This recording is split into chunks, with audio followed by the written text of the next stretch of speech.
Les parents croient souvent que YouTube Kids est un environnement sécurisé, un espace où leurs enfants peuvent naviguer sans danger. C'est l'argument que YouTube vend.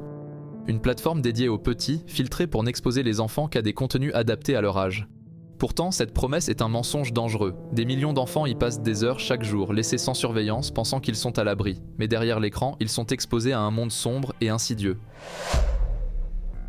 Il y a quelques années, des vidéos de suicide et d'automutilation ont été trouvées sur YouTube Kids. Même aujourd'hui, le problème ne se limite pas aux quelques cas extrêmes. L'algorithme, conçu pour capter l'attention et maximiser la rétention d'audience, pousse régulièrement les enfants vers des vidéos avec des thèmes sexualisants et inappropriés. La réalité derrière YouTube Kids, c'est l'argent. Les créateurs de contenu exploitent les failles du système pour maximiser les vues, peu importe les conséquences. Des chaînes YouTube utilisent des personnages de Minecraft pour attirer les jeunes, mais au lieu de montrer des aventures amusantes, elles exploitent des situations ouvertement sexualisantes pour choquer et retenir l'attention des enfants. Certaines montrent des personnages de Minecraft dans des positions suggestives et utilisent des dialogues qui flirtent avec l'explicite. Parfois, il s'agit même d'animations à peine déguisées de scènes sexuelles. Ces chaînes génèrent des milliards de vues et rapportent des millions de dollars chaque année. Le contenu sexuel est utilisé comme un appât.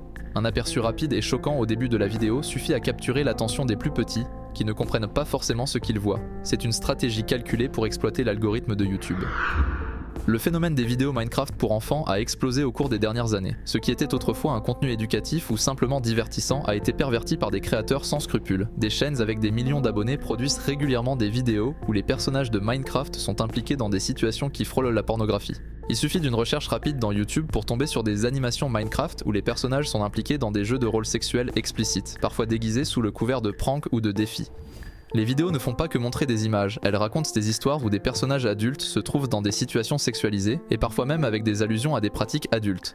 Ces vidéos, malgré leur nature inappropriée, continuent de générer des millions de vues. Elles sont diffusées en boucle sur les téléphones et les tablettes des jeunes enfants, qui sont ainsi exposés à ces thèmes avant même de pouvoir comprendre ce qu'ils regardent. YouTube a été interpellé à de nombreuses reprises sur ces questions, notamment après l'affaire Elsa Gate en 2017, lorsque des vidéos étranges et perturbantes utilisant des personnages comme Elsa de la Reine des Neiges et Spider-Man ont été découvertes. Ces vidéos montraient ces personnages dans des situations dégradantes ou effrayantes, mais étaient malgré tout recommandées aux enfants. Récemment, YouTube a commenté les vidéos problématiques de Minecraft Kids. Nous prenons ces signalements très au sérieux. Mais que signifie réellement prendre au sérieux ? Les chaînes mentionnées continuent d'exister et restent monétisées. Même après les signalements massifs, les vidéos sont rarement supprimées. YouTube, au lieu de protéger les enfants, semble privilégier les revenus générés par ces vidéos. Les créateurs qui dénoncent ces contenus se voient souvent censurés, leurs vidéos sont démonétisées, tandis que les contenus problématiques continuent d'engranger des millions de vues. Les enfants qui consomment ces contenus de manière répétée risquent des dommages irréversibles. L'exposition à des thèmes sexualisants à un jeune âge peut altérer la perception de la sexualité, les rendant insensibles aux images choquantes ou leur donnant une vision déformée des relations.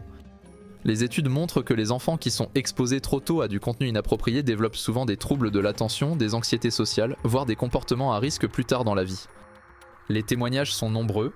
Depuis que j'ai 9 ans, je vois ces vidéos où les personnages de Minecraft font des trucs bizarres. J'ai commencé à en avoir marre de moi-même et je ne pouvais pas m'en empêcher.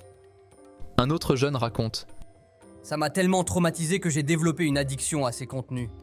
En 2019, YouTube a été condamné à payer une amende de 170 millions de dollars pour avoir illégalement collecté des données sur les enfants. Mais malgré ces amendes, la plateforme continue d'exploiter ses jeunes utilisateurs pour maximiser ses profits. Les annonceurs, souvent sans le savoir, financent indirectement ces vidéos problématiques.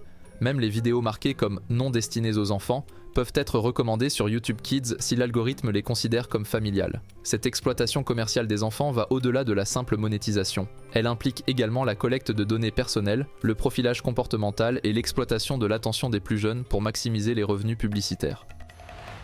Tant que l'argent coulera, YouTube ne changera pas. Les enfants continueront d'être exposés à des contenus perturbants, tandis que les créateurs malhonnêtes et la plateforme en tireront profit. Si les parents ne prennent pas le contrôle, personne ne le fera à leur place.